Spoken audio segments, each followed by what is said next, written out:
Well, I'm Brandyn. I've been in this area for about 4.5 years now. Went to Indiana University for my undergrad. Went to Lake Erie College of Osteopathic Medicine for my medical school. Graduated, did my residency out in Erie, Pennsylvania.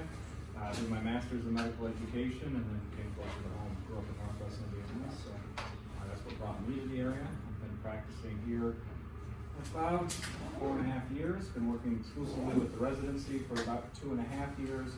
I've been doing med school interviews, residency interviews, and everything for the last 7 years or so for different organizations and things. So I do family medicine. That's what I've done. That's what I've always done. That's what I like to do. I did some ER medicine when I was in residency. I didn't care for it. I do hospital medicine. I do convenient care medicine. I do administration. I pretty much do everything. That's sort of normal family medicine background anyway. So it's kind of a little bit about me. So. Okay, so we're going to start with the submitted questions that you guys had in Google Forms. So the first one was, why did you choose to become a doctor rather than anything else? You know, this is a tough question. This is just for me personally, and this is good to know for when you guys do interviews, because nothing's more boring than when you do an interview and you say, well, I want to be a doctor because I want to help people. Nobody cares. So when you do an interview, that answer is not a good answer, really. So for me personally, it was getting the opportunity to empower the patients to take care of themselves.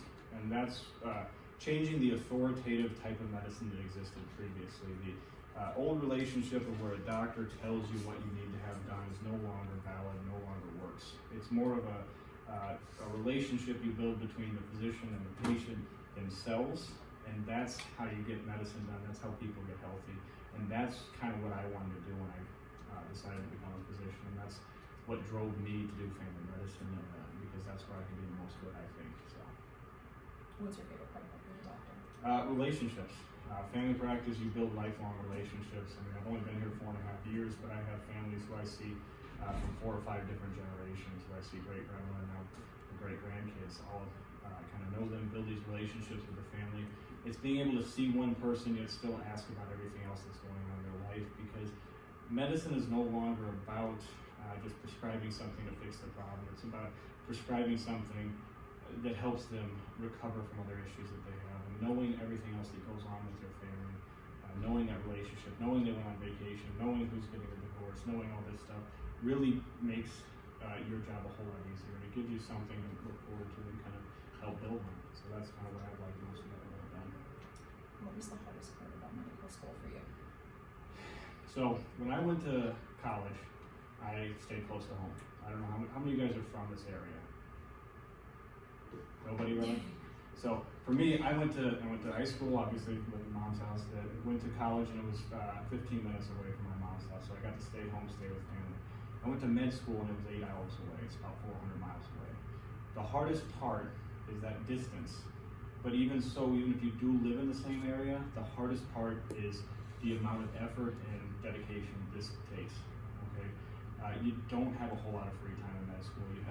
You don't have a whole lot of free time in residency. At the end of the tunnel, you're going to be okay. I mean, I grew up, I'm one of 7 kids, so I have 19 nieces and nephews, missing birthday parties, missing holidays, only coming home for a week out of the year was the hardest part of med school for me. Was making that transition from being able to do something every weekend and doing something 1 week out of the year. So that was for me personally. If you could go back and choose a specialty again, what would it be? I choose the same specialty I'm doing. It aligns with what I want to do. Now, it may not be the same for everybody.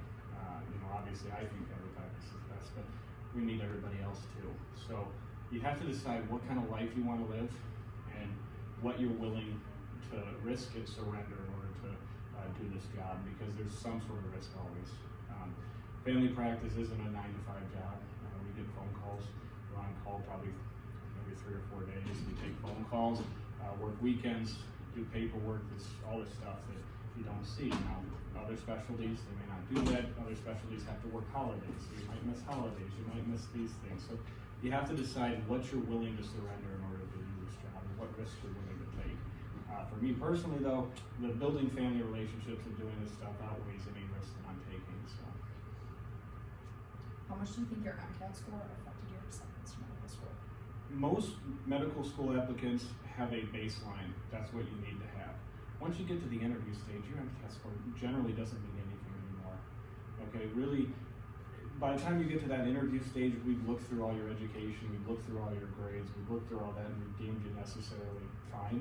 The last part is that interview, and that's probably the most important part. So at that part, they're deciding whether or not you fit into the culture, you fit into what they want to build there, and if you can actually succeed in what they've designed there. Not all medical schools are the same. So you have to, once you get to the interview school, that matters. Most of the MCAT scores, they have a minimum that it has to meet, and after that, it doesn't mean much. So whether or not you score in the top 10th percentile, or if you score just enough to pass that minimum score, it doesn't really matter. What is your work-life balance like as a physician? Mine's okay.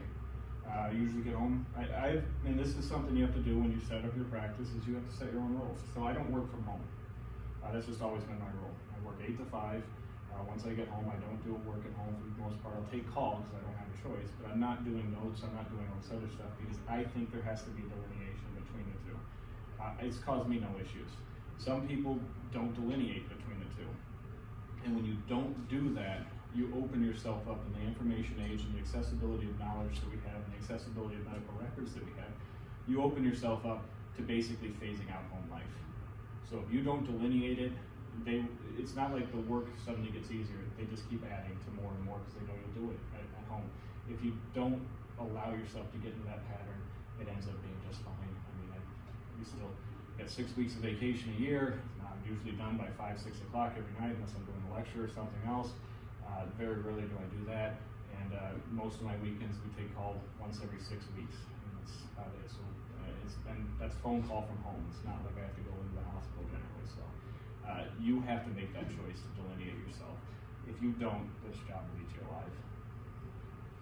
Kind of going off of that, do you find that you have enough time for your friends and family? Yeah, I think so.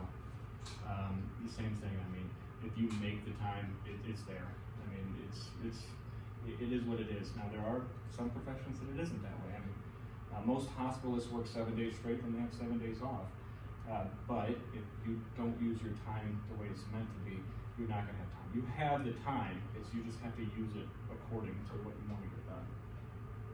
What's something that you know now that you wish you knew before? How much you have to sacrifice. That's 7 years at least.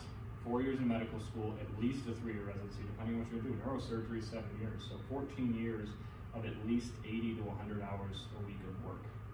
Doesn't leave a lot of time to socialize, and you're going to miss a lot of events. I mean, the best thing I've heard about what you sacrifice to be a physician is you're giving up your 20s because you're not going to have a lot of time for partying and doing all these things, because really it's 9-10 hours a lecture, then you got to study all night, and you start over the next day, and it's the same thing for med school. And then once you get into residency, it's 80 hours of work a week, which is the same equivalent as 5 16-hour days, or spread out a little bit more. I mean, you generally get 1 day off a week, and that's about it when you're in residency. And that's 3 to 7 years, depending on what you decide to do.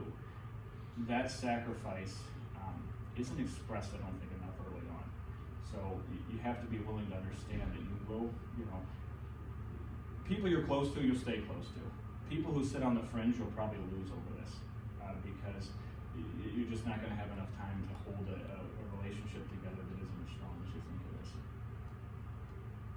Have you ever been faced with a situation in which you have experienced healthcare workers or doctors that prioritize compensation and corners over caring for patients to the best of their ability? Physicians, no. Most of the docs don't do it. We're loud and we're obnoxious. And anybody who's educated will find a way around the system. Administrators are your issue. They're always trying to find ways to cut costs and save money. Most physicians will stand up and fight against it, but it does take time. So you have to, another thing that you kind of need for this job is leadership roles. You need leadership ability, because as the most educated person in the room, you're going to be looked at as the leader for the group.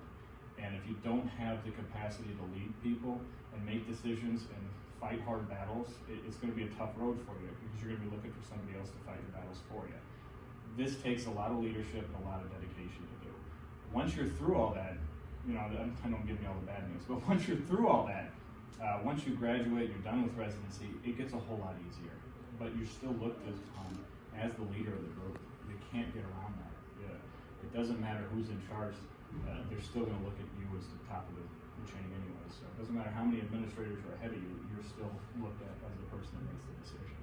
And you've got to be willing to stand up to people. It's something we're not taught in grade school, high school, college even, to stand up and be a nonconformist, but that's what you have to do in this job, is you have to say, yeah, I understand it saves you money, but we're dealing with people's lives that we're risking injury and other issues that I'm not willing to take that risk. And you have to be willing to stand up to people that are higher up on the food chain, so to say, than you. Okay, so that was all the submitted questions we have, so we're gonna open it up to you guys for any questions that you have for Dr. Mason.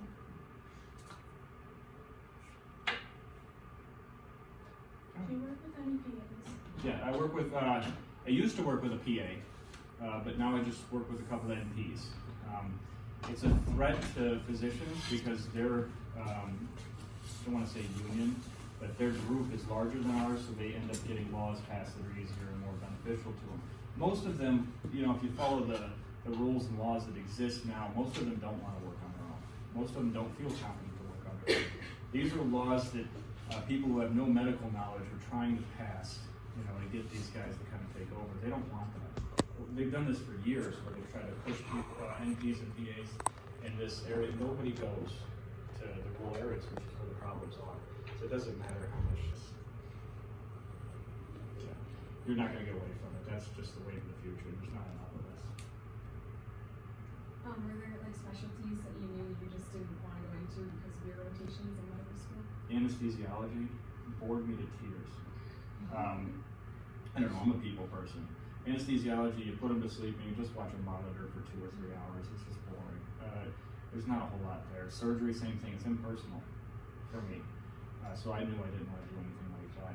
Radiology, same thing. I could read x-rays. It's just boring. I don't get to actually talk or meet anybody when I do that. So for me personally, I didn't like that.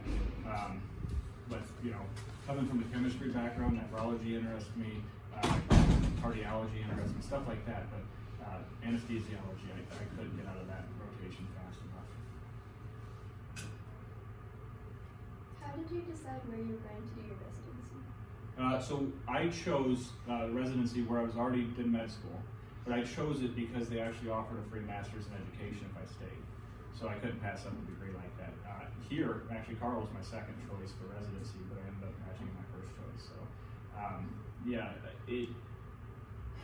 70% of the people pick their residency based on location. Okay, and that's just I have the data in my desk if you really want to see it. That's where people choose. It's based on location, not so much place. I really strongly encourage you to pick your residency based on the people, because you don't spend a lot of time at home. You're going to spend a lot of time at work with these people, and if you don't think you get along with them, being close to home is not going to help you. So pick it according to the people that you have to work with. All intern year sucks no matter where you are. Everything, you know, is what it is. But it's better if you have people you think are supportive to you, people that are actually there to help you. Those are the people you want to be around. How many med schools did you apply to? 10, I think. So, you know, one of those things, I don't know if anybody's getting close to that level of applying or not, but you have to apply early. Almost all the med schools do what's called rolling applications. You guys all know what that is. They just keep taking people they think are fit, and once they run out of spots, they'll still interview you, but there's nowhere for you to go. So then they waitlist you in case somebody drops out. So the trick is, as soon as the application becomes available, start putting your stuff in, because the sooner you get interviewed, the more likely you are to get a spot. The later in the application process, the more selective med schools get, and the less likely they are to have any spots to give you. So it's you know, I did it my first year. I applied late and I got waitlisted. So I didn't go anywhere. I just applied again next year. No real change in my application. Just applied, you know, 4 months earlier and had a spot by, you know, Halloween. That was the only difference, is you've got to apply early. So if you haven't read, what is it, AMWA, I think is the abbreviation. If you haven't read their website to see what you need, is you need so many letters of recommendation, you need your transcript. Start getting that stuff together now, so that when you're ready, you can just submit on day one. What did you do during that year? Taught. And I never thought I would want to do teaching. I never wanted to do it. So during my gap year, I actually taught undergrad chemistry for a year, and that's when I learned I wanted to teach, and that's why I stayed here in Pennsylvania to get my master's in education, because I wanted to make sure I knew the education I was giving is quality education. It's the way it's supposed to be done, and after learning how to do it. And that's why I work with the residency program, that's why I work with the med school, that's why I work with all these things. I like to educate now, so that's what I do with my time. So if you do have a blemish in your application, the worst thing you can do is try to ignore it and hope they don't notice. Okay, we're all gonna pick up on any blemishes on your resume. The best thing you can do is explain it in your personal statement. Own it up. And say what you're gonna do to correct the issue if there's a blemish. It's there. I mean, if there is one there, own it and say what you're gonna do to fix it. Or what you did to fix it. Because just hiding it and hoping nobody noticed will never work. Can you give an example of what you mean by like a blemish on your application? So if you didn't graduate on time, if you didn't do well in a class, if your first MCAT score wasn't great, something like that, you know, you take, I don't know, organic chemistry seems to be the big weed out class for most universities. It's probably the same here, I would assume. You know, so you don't do well the first time you take it, so you retake the course. Well, explain that. If something in life happens, you know, a parent dies or, you know, something like that, put it in your personal statement, say, I had a bad semester because of this. If you didn't transition well from high school to college and your first couple of semesters were terrible because it's a different style of learning, say that. Do some math. Put an Excel sheet together and say, hey, I know, you know, my total GPA isn't great, but if you take out the first year when I was still learning how to transition to be a college student, my third years, or later third years, I did fantastic. Explain it that way. Just find something you think is a hole in your application and explain it. Because if not, it's left up to us to decipher why it's not that way. And we're just gonna always assume the worst. When should an applicant consider either a postbac or an SMP? So it's tough. I didn't do a postbac, but the med school I went to did do postbacs, and a lot of them get in. I don't remember the numbers right now, but I want to say it's 4 out of 10 applicants that apply to med school end up getting in. If you don't hear anything, you know, and that's the other thing, is if you wait too long, all the postbac programs are full. And if you do it too early, then it looks like, you know, most of them are attached to a med school, so then they start to question, what do you really want to do? You know, so there's no good answer here. Usually it's probably after the turn of the year, so January-ish, if you haven't heard anything or you don't feel good about your application and you think you need to post, then you should start looking into postbacks and stuff like that. How did you choose which medical school to go to? See, it's tough because I applied to, like I said, about 10 or so, and you interview and you do all these things. 80% of people end up in the first med school they interview at, if they take them. And it's just because of first impressions, and then every other medical school you go to, because nobody knows what it's like, just thinks that's what they're comparing them to each other. I chose it because, I don't know, I just liked the feeling I got when I went there. I liked the way people talked, I liked the structure that was there, I liked the opportunity for different styles of education that was there. So my med school had 3 different styles of education. They had lecture discussion, which is basically you come into a lecture, you take a test every Monday. So that's the other thing you're going to find out is that you basically take 200 or 300 question tested once a week. So with your med school, and then they also had problem-based learning if you're into that. So you get a problem, everybody works out in a group, and then they had independent study if you wanted. So you can just get a syllabus, stay at home, and just show up for tests. Those different opportunities are what drove me to pick where I went. They also had some accelerator programs if you want to do accelerator programs, so you can get through med school in 3 years. Originally, I thought I wanted to do that. Then I started med school and decided, no, that's not what I want to do because I don't remember what it is, but it's something like 30 or 40 credit hours a semester is kind of the equivalent of what you take in med school. So it's a lot of work. To accelerate that into a 3-year program just seemed astronomical to me. So it was just too much, and that's why I didn't end up going there. But I don't know if that answers your question, but read up on the place before you go. Because almost every time, questions you're almost always going to get, why do you want to be a doctor? So have an answer that's not something that's Google, right? Because people can, or I want to help people. That bores a lot of interviewers. So have something else there, or a story that correlates to why you want to help people, or some other emotional factor that gives you an opportunity to build off that. And then they're always going to ask you why here. And if you haven't read up on that school, you're not going to have a good answer, and they'll pick that apart. Do you teach like in-class lectures to medical students, or is it more like hospital? Yes, I teach every 6 weeks or so. I do a couple of lectures for the medical school. I still teach every 1 or 2 weeks for the residents, and so I kind of do lectures all the time everywhere. Is there like a specific subjects that you teach? I basically recycle the same 3 lectures over and over again, because that's what they want me to do for family practice, and it's important stuff. It's preventative care lectures I do, so immunizations, all the screening tests, all that. I do common derm that you see, dermatology you'll see in family practice. We go through all the common derm stuff that you'll see, and then I do headaches.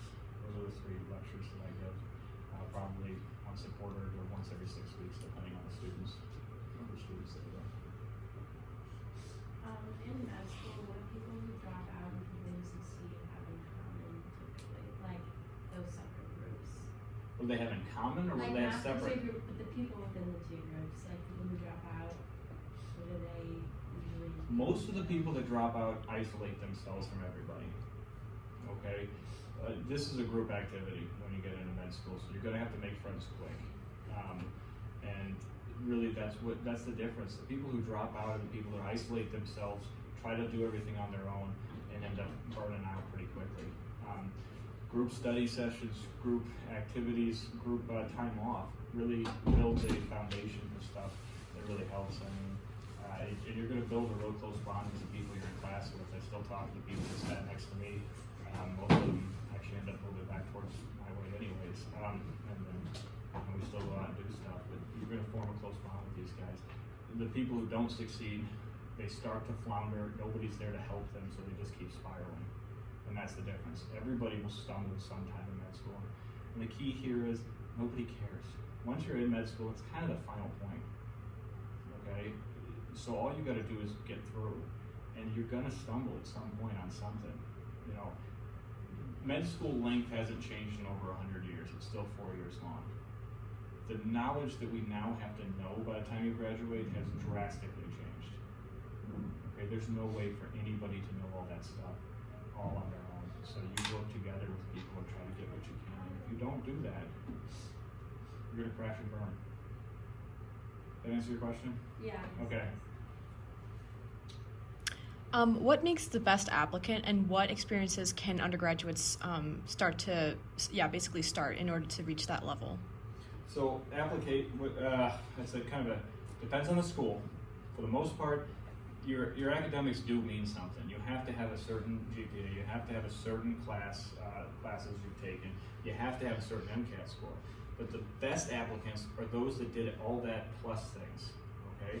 And not just things that are within the school. I don't work for the school, so I'm allowed to say these stuff. But, so you do volunteer activities that aren't, from your sorority or from the group interest groups just from your school, but you get involved in your community. You get involved in leadership. You get involved in, working a part-time job or something that shows that you can do multiple things at the same time and not all in one community. Those make the best applicants, the people that can show that they diversify what they can do in different settings. It's not to say that if you do all those things in school, you'll still be at the top of the pile. But the people who do all that plus things outside of what the school offers are the ones that move up just slightly ahead of you. So try to find something that isn't mandated by your school and do that. Volunteerism, shadowing is a huge thing. If you haven't shadowed somebody, you really need to look into trying to spend some time shadowing people. It shows your interest. Volunteer at the hospital. Do these sort of things because it shows your interest in medicine and it shows your interest in what you want to do. And get some face-to-face time because you're going to need letter of recommendations. Who wants to go ahead and start over it? Are you sure? All right. Does doing research help you get into medical school? Some medical schools. It helps you more for the allopathic schools than it does the osteopathic schools. But don't put your head on the fact that you just did research. You've got to do other things. Too many of my friends who I went to Indiana University did research with the Indiana Medical School, figuring that's all I need to do. I'm in like Flint, and only one of them ever made it there. You know, a lot of them had to take a gap year because they just figured, I did research at that school. There's no way they'll pass me out. They will. You've got to do other activities on top of just research. What about if you're thinking about MBA, PhD programs? Like I said, it's still going to be, they're still going to want more than just research. Research is just one aspect. You got research, volunteerism, shadowing. That trilogy right there is really what we're looking at. You got to do all the other stuff too. It's a mountain of things, I know, but you got to maintain your GPA, you got to do all that stuff, plus you got to have those other three things that go on top to kind of push you. If you just do the bare minimum, it's not to say you move to the bottom of the pile, but you don't become as sought after as somebody who does those other things on top. So the long and short of it is you also have to know your limits. If you try to do all these things and your GPA falls, it doesn't matter how much you do because you're not going to meet the minimum standards anymore. So you have to know your limits in that part. You were mentioning shadowing. What's the best way to like get shadowed opportunities? So for our hospital, we have a lady who sets them all up at the hospital and they shadow. Usually people will just email me if they can't get through, and we try to accommodate people and get people to shadow when they can. Yeah, just reach out to your hospital. If you go home for the summer or something, you know, usually if they're not around a big university, it's easier to shadow there.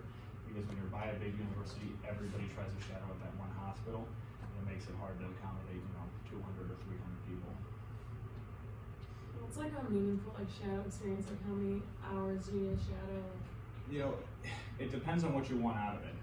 Most med schools will want you to have, you know, really to say it's meaningful, 50 hours of shadowing throughout your undergrad career. That's kind of the cutoff. That's what they're looking for. If you do 4 hours, it's great, but they're not really going to be impressed with it. It's about 50 hours of shadowing time they want to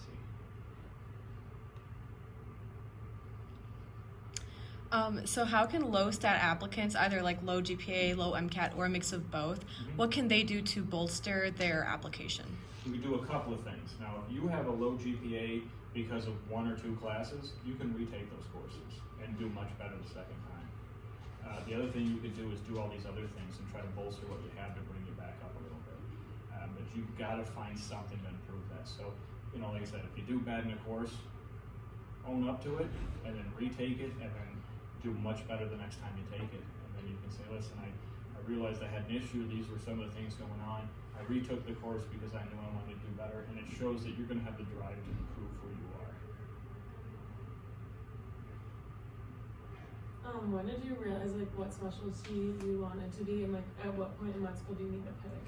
All right, so this is where it sucks, okay? Because you have to decide what you want to do for residency after your 3rd year of med school. Most med schools, the first 2 years are basically sitting in a room like this doing lectures. Your 3rd year is when you actually go on rotations and start doing things. So you'll have probably 12 rotations you'll do. So you'll have 12 different things you have to do. Then you have to decide what you want to do for the rest of your life. All right? The problem is you won't get a chance to try everything. So you might think you want to do something, you won't even get an opportunity to try it before you have to decide is that what you really want to do.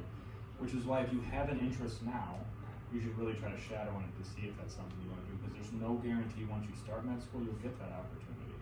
I wanted to do pediatrics. I did a month of pediatrics and I decided I want to do some pediatrics, but the parents drive me crazy. So, you know, 1 or 2 kids a day is enough. Seeing 20 kids a day would probably be too much. It's not all the parents, it's the first time parents, the big worry awards that just drive you insane sometimes when you're trying to make it through a day. But, so I decided that wasn't for me. About half of how many people know what they want to do? Good, so about half of you are right. So half of the people who enter med school knowing what they want to do will actually do that. The other half will switch. Because they'll either try it, they'll start learning it, they'll find something else they're interested in when they're doing it, and they'll move what they want to do as a specialty. So, was that all the parts? Okay. Yeah. This is kind of a follow-up question to that. So say like you go into residency and you decide, but while you're in residency you don't like it. Do you have to stick with it then, or like? You don't have to. It's very difficult to change though. Okay. residency slots are paid for by Medicaid and Medicare services. Probably most people don't know that. And they have a cap on the number of years they pay for. So if you do 2 years somewhere else, the next hospital that takes you might have to pay out of pocket to have you finish. So you're gonna have to find a hospital that's willing to do that. Most, it depends on what you wanna switch to. Family practice, internal medicine, the general practitioners, most of them don't care. We just play ignorant and we hire people and then we're like, oh, sorry, I didn't know the hospital's going broke. So we do that. Your subspecialties, though, they tend to care a little bit more because there's only so many slots nationwide, and that's one of those things that becomes an issue. You have to finish, if you ever have time, which I don't recommend this, but the ACGME, which stands for the Accreditation Council of Graduate Medical Education, they set all the rules for every residency.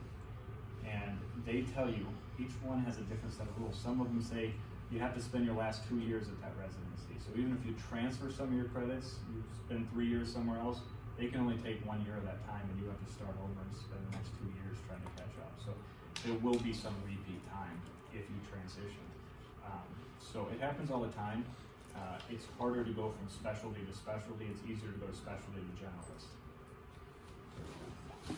Most people get their first choice residency? Yes. Really? Most people do. Unless you're not qualified for it, but you should have an advisor that tells you, hey, listen, I know that's what you want to do, but your application isn't strong enough to get there. Most of the time, though, most people get their first choice on what they, or first specialty choice on what they want to do, but not everybody. How does the application process work? It's for residency or for med school? For residency. Okay, so for residency, the application process is just a crapshoot, to be honest with you. So what you do is there's one accrediting body, the ACGME. You apply for wherever you want to go and whatever specialty you do. And if you do this, don't apply for 2 different residencies at the same hospital. Okay, it's hard for you to go one day and say, oh, I really want to be a cardiologist, and come back the next week, meet the same people, and say, no, I really want to be a family practice doctor. Neither one's going to sign you because they're not going to believe you. So pick what you want to do. If you're one program per hospital, okay? But what you do is then you apply, somebody reviews it, so I review all our applications that come through. And we had 5 slots this year, we had 1,500 applications for it. We narrowed that down to 200 people, for which I had to review all their applications, and then we ended up with 60 interviews from that, okay? Then we go through and we rank you, okay? So anybody who interviewed will now get in this giant list, and we go 1 to 60, and then we tell you who's the first choice, who's their second choice, and we go all the way down the list. You do the same thing as a med student. So you interview at 10, 20 hospitals, and then you rank who's your first choice and who's your 20th choice, okay? Then it gets all jumbled up in some sort of computer program that nobody actually knows how it works, and then they spit out wherever you're going. It is legally binding, okay? Which means that once you've entered the match, and once it spits out a name, if you don't want to go there, too bad. That is your legally binding. So if you don't want to go somewhere, don't put them on your list, because if you get sent there, that's legally binding. And then it's up to the institution on whether or not they want to release you or not. And if they say no, you're stuck there. So if you interview someplace and you're like, I don't ever want to be here, don't rank them just thinking, oh, I want to have a job somewhere, because you're going to end up there. Okay, so I don't, that's the part that nobody knows, the computer jumble part, where they say, if I rank you 1 and you rank us 1, you'll end up with us, okay? But if I rank you 1 and you rank us 3, well, if your first 2 choices then already filled up with other people because they ranked them 1 and they also ranked them 1, then maybe you come to us because we're the third. I mean, it just gets a mess. So that's what we got the computers for. IBM Watson or something. Sorry. How much does the prestige of your medical school affect your residency and beyond? No. Nobody cares. If you pass, you graduate, the biggest part of medical school is your board scores. Nobody cares what school you went to, unless you're trying to get into a program. If they have left kidney surgery residency that's only given out of Harvard, well, you probably want to go to school there, because then you're going to get more face-to-face time. But other than that, I mean, it doesn't really matter all that much what school you went to. I don't even look at what school you went to. With that being said, if you're going to go to school, it should either be an allopathic school or an osteopathic school in the U.S. Okay? If you go to a Caribbean school or a foreign school like that, it is extremely hard to get a residency.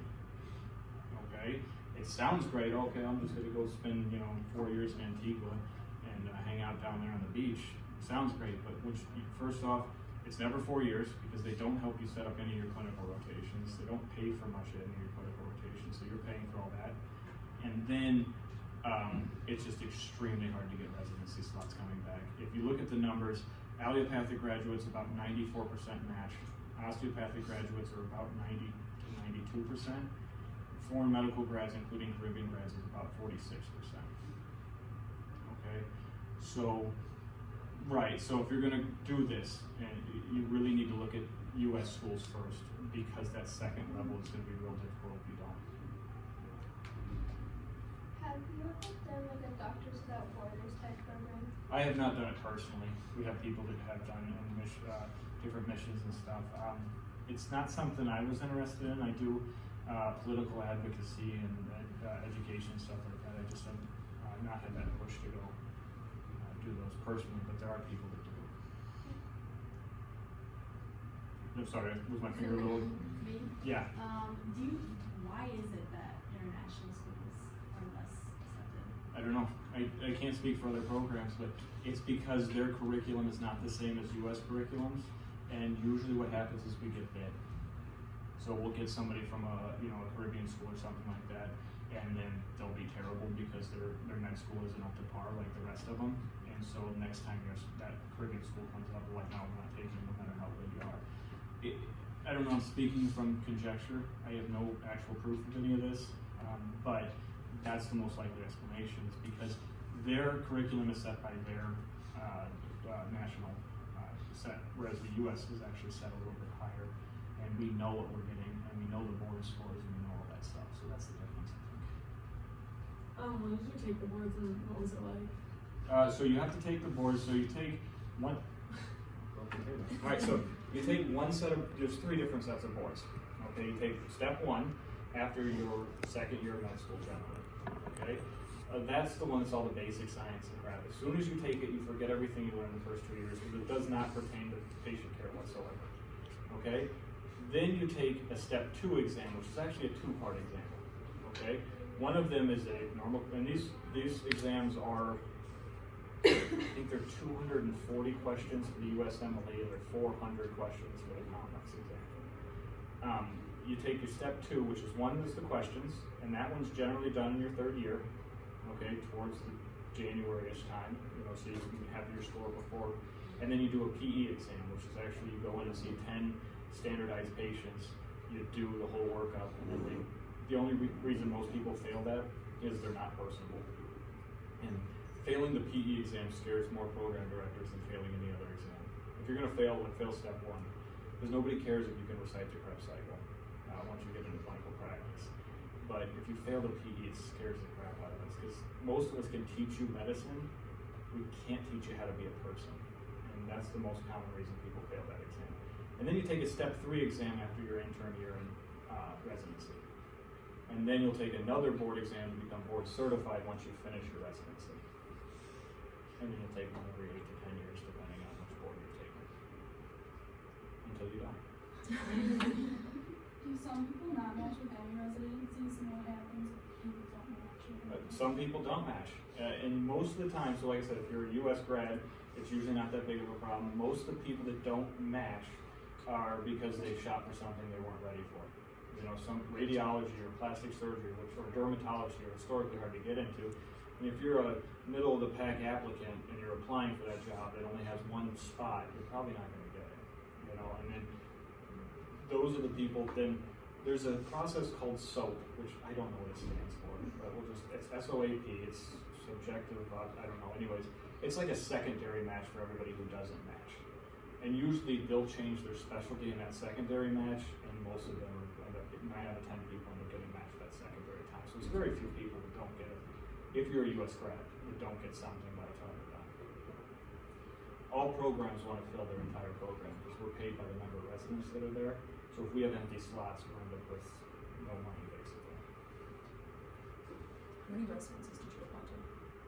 10. And that's because that's what the cutoff is. I mean, when you get there for ACLS and stuff like that, you like first 1 through 10 is one price, and then like every 3 after you have to pay another price. So if I'm gonna have to pay for 10, I'll apply for 10.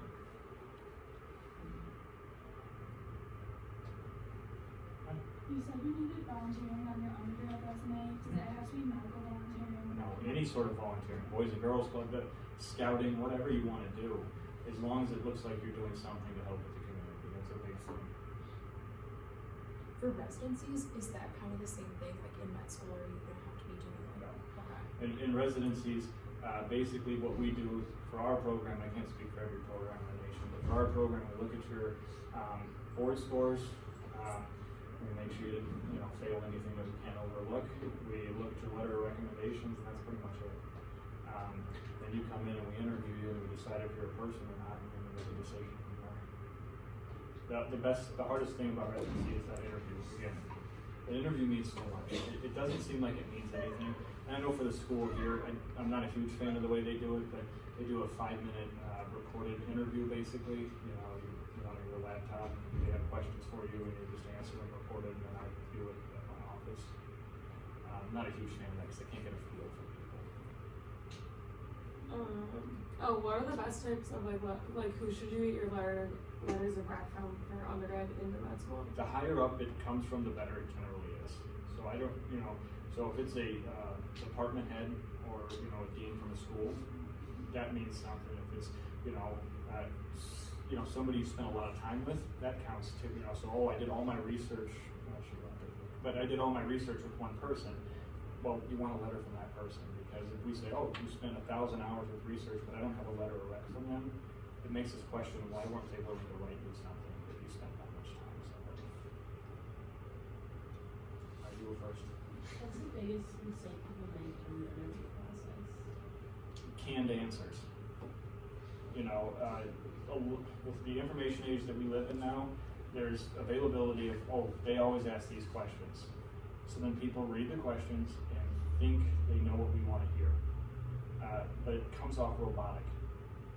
So we can pick up on, all right, there's no heart in the story. There's nothing there. You've obviously rehearsed for this interview, but never put any heart and soul into the answers. And that's the worst thing you can do in an interview, because then we don't get a feel for it.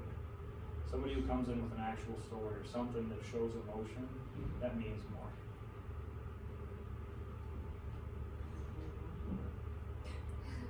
I'm terrifying. No, okay, so you were talking about letters of recommendation. So can somewhere you volunteered, like for example, if you volunteer at Carle, can you get a recommendation from there and would it still It still holds. So you get recommendations from where you can, but if you get a recommendation for somebody on your CV that says you spent 4 hours with them, it doesn't mean as much as if it's somebody you spend a lot of time with. Because then we know it's just a form letter that they just slapped your name on top, and it doesn't mean as much.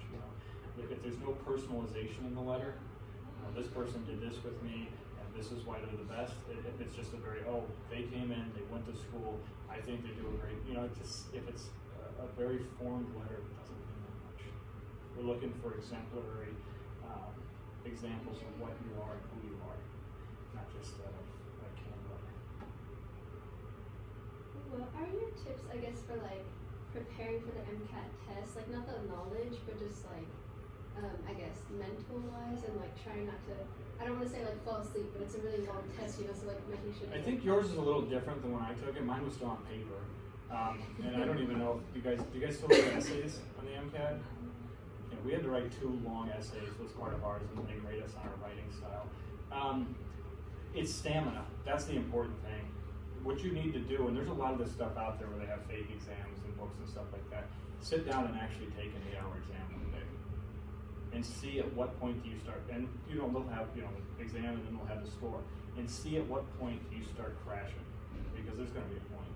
And that's what you got to start doing, is building the stamina for that exam. It's a long exam. And you're going to be, in the medical field, you're going to be taking long exams forever. So it's building the stamina for the test. It's not so much the knowledge, it's the stamina. I get bored halfway through. For residencies, what puts an applicant above another? good question. For us personally, no failing exams, and letters of rec from higher up people. It really, what puts everybody above is that emotional connection they make during the interview. That's what makes the difference. Once people come in, if they find a way, and then we have them, here's another thing you need to know. If you go on an interview, they're watching you the whole time, even if you're sitting in a waiting room. Okay, people write this stuff down. People notice your different movements. They notice the way you interact with people. I mean, most interviews will have all the interviewees wait in one area. They know if you talk to anybody, if you met anybody, if you spend any time socializing while you're waiting. It's all there. If you kind of stay to yourself, and everybody notices these things. So don't think you're only being interviewed for the time you're actually in a room being interviewed. You're being interviewed for the entire day. So it's kind of like a follow-up to what you're saying. They're like everyone's in the same room. So do they want to see like you interacting? Yes. They want to see you being outgoing and meeting people and talking to people and being social. That's what they want you to see. They don't want to see you sitting in a quarter building Legos while you're waiting, which is a true story. It just is, you know, they're looking for all that. How you interact with anybody. So, you know, we have our program coordinator is the one that kind of coordinates where you go, and she's the one showing you around. How you interact with people who you don't think are actually interviewing. We still get credit. We still take everybody's word for all that. When you have a hospital tour and stuff like that with one of the residents or something, they come back and report how you acted on that tour, what questions you asked, what you did. So we get information from everybody. It's not just when you sit down in a room with me for half an hour, it's the whole day.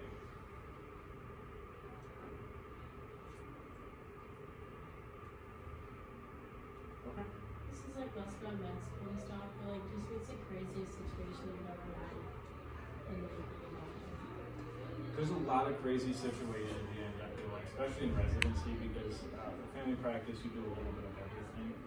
Moonlighting, doing ER. I mean, probably the hardest thing to end up fathoming though is when you first lose somebody.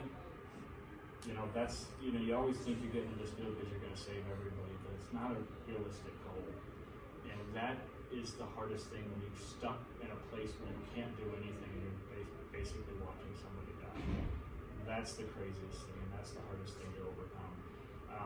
Having this false dream of, oh, I'm just going to see everybody, nobody's ever going to have any issues. It's not going to be the case. There's always going to be something. And how you deal with that sort of stress is a big thing.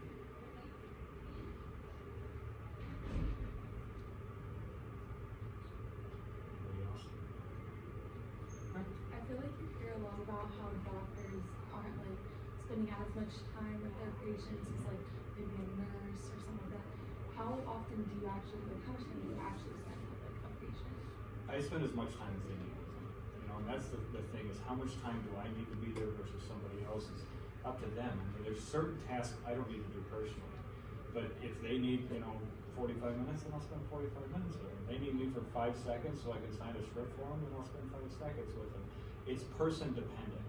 You know, and the shrinking time you get to spend with patients, stuff like that, none of us finish on time. And it's because we spend as much time as they need with people. So we're willing to take that risk. Now, what they schedule us for is never the same. And this is why if you ever have a doctor's appointment, go first thing in the morning because you know it's going to be late by the time if you have an afternoon appointment.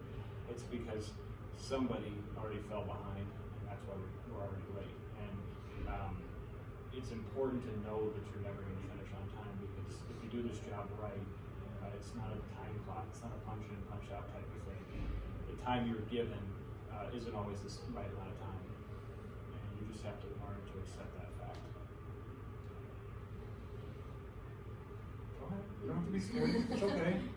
Do you ever have people come in? This is like a really weird question, but like my mom before she goes to doctor, she like WebMDs everything, like all her symptoms. So do you have people do that a lot and like All try the to time. tell you what they So need? it's positive notebook sign. So they come in with this notebook of answers for everything that's wrong with them. And here's the problem with the internet is every time you Google something, you're dying. You know, so it doesn't matter if it's a common cold or not. You probably have, you know, lung cancer if you cough. You know, so it's the websites are set up that way. I don't have as many as when I first started. It's a trust thing. The longer you have a relationship with somebody, the less likely they are to Google stuff because they already trust what you're going to have to say. So the longer you spend with somebody and the better relationship you build with that person, the less that becomes an issue. It's usually new people you've never met before that Google it and do these things, but people you've seen for, for me, 4 or 5 years now, I don't have that. I can't even remember the last time somebody brought in a letter and thing for me. That offered a lot of questions. How do you convince patients to do something they don't want to do? So my job isn't to convince them to do anything, okay? Here's what I've always done, and older patients hate this, but I don't care, this is the way I practice. I give them their options and make them choose, okay? I say, hey, you don't want to quit smoking, that's fine, you're probably going to get lung cancer and die, but that's your choice, I just put all the cards on the table and let them decide how they want to live their life. Because if I don't do it that way, a couple of things will happen. Either they'll lie to me and say they changed everything when they didn't, or they won't take ownership of anything and they'll make me do everything for them. By making them make a choice, they make an active participant of themselves, and they're more likely to change their own lifestyle around and start making these adjustments. So I don't make a decision, and older patients hate that because 30 years ago you went to the doctor, they told you exactly what you had to do and you went home. Now we don't do that, we just say, you're here, these are your options, what do you want to do? What risks are you willing to take? How do you want to live your life? If the only thing you love is chocolate cake and you're diabetic, then go ahead and have chocolate cake. You got to enjoy the life you have. You might die 30 years younger, but I can't take your one love away just because that's what I think you need to do. Go ahead.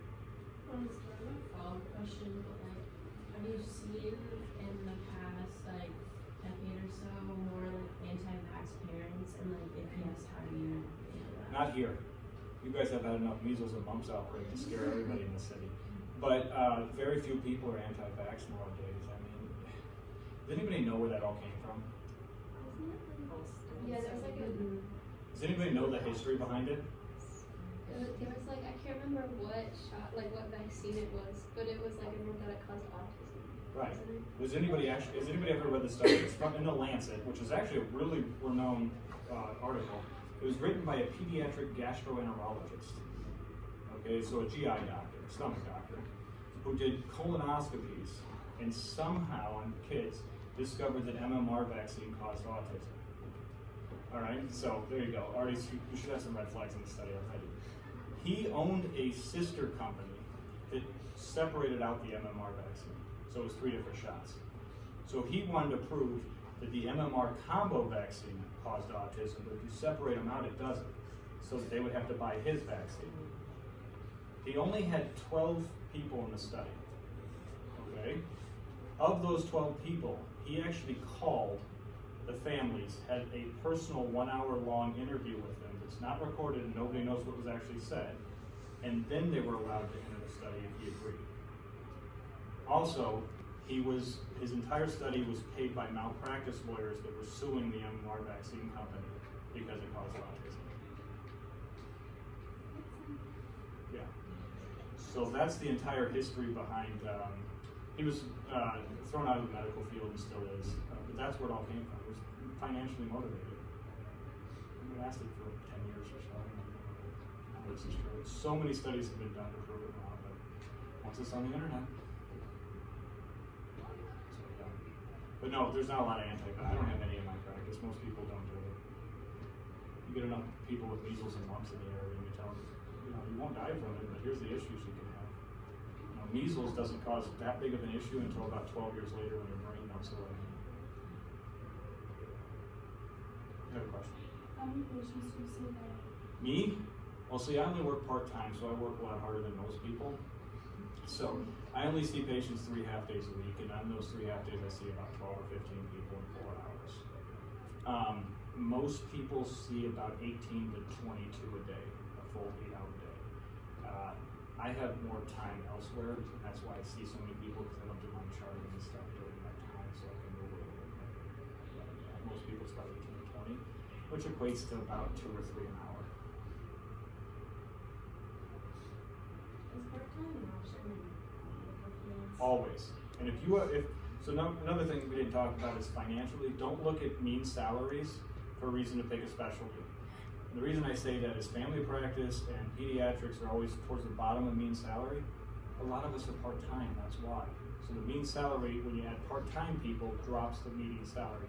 We actually are more towards the middle of the pack. Pediatrics is probably upper 30% if you're working full-time. So part-time's always an option. A lot of people don't do full practice anymore. Do you work in a hospital all the time? I do both. I work about 6 weeks out of the year. I do hospital medicine, and the rest of the time I'm in a clinic. So doctors that work part-time, like, want to fill their other time, like teaching or research or? They can. They can just work half-time and spend the other 20 hours a week at home. It's really up to you. So I do 3.3 time with seeing patients. That's 0.7 time as admin stuff I do. So teaching, working with the residency, working with the med school, doing that sort of stuff eats up the rest of my time. But Dr. Kim, who's one of our other part-time persons, she works 0.3 times. So she works 3 half days a week, and the other 7 half days she's at home with her kids. That's what she wants to do. She's fine with that. Is that an option we can work, even more competitive specialties? Yeah, it depends on where you end up. So if you want to, work in the middle of nowhere, probably not. But if you don't mind working in a bigger city, it becomes more of an option when you're there to basically help and less likely to be there to run the entire service by yourself. So you have to expand where you want to be. And be upfront with people when you interview. This is what I want to do. Once you sign a contract, it's really hard to get out of it. We're contracted employees for the most part. It's some legal issue, I'm sure, but most contracts are 3 years long. What didn't you like about Like about ER? Yeah. When people started knowing who I was. They check in and know me by name before they even get a tour. Why does anybody, when they check in, really know the ER doctor's name? That bothered me. So I said, I want to do continuity care. I'll go do it in the actual clinic. And I worked overnights, is what they call it, 7 p.m. to 7 a.m. And I was also the code team, so we ran all the codes and did most of the ICU medicine on top of the ER. So it was a lot of work. And once people, most of the people that come through that later, drug seekers or detox patients, and it just wore me down. It's not what it's like on TV. That happens once a year. The rest of it is just colds. And I asked the question once to the guy who was running the ER with me, one of my mentors. I said, why do they come in at 3 o'clock in the morning? And he said, when you don't have a job, 3 in the morning is the same thing as 3 in the afternoon. He said, makes sense, I guess. It doesn't matter. You wake up sick, it's not like you have things to do. So, and that just drove me crazy. Do you prefer your job in the hospital or your clinic? I like to switch them. I don't know, I get bored easy doing the same thing over, which is why I could not be a specialist. Seeing 20 heart failure patients or 20 asthmatics a day would just drive me insane. It's the same thing over and over again. So I like being able to do both. Versatility comes with family practice, and depending on how many of you want to be admin and leadership and stuff, general practice is the way to go for admin and leadership because if you look at the number of people who are hospital CEOs, doctors that are hospital, most of them are family practice trained. Is there a certain type of illness that you typically see? No, I see a lot. I do OMT, which is very similar to what chiropractic work for. So I see a lot of pain patients. I see ADHD patients. I see everything basically. Diabetes, hypertension are usually big, but they're big anyway.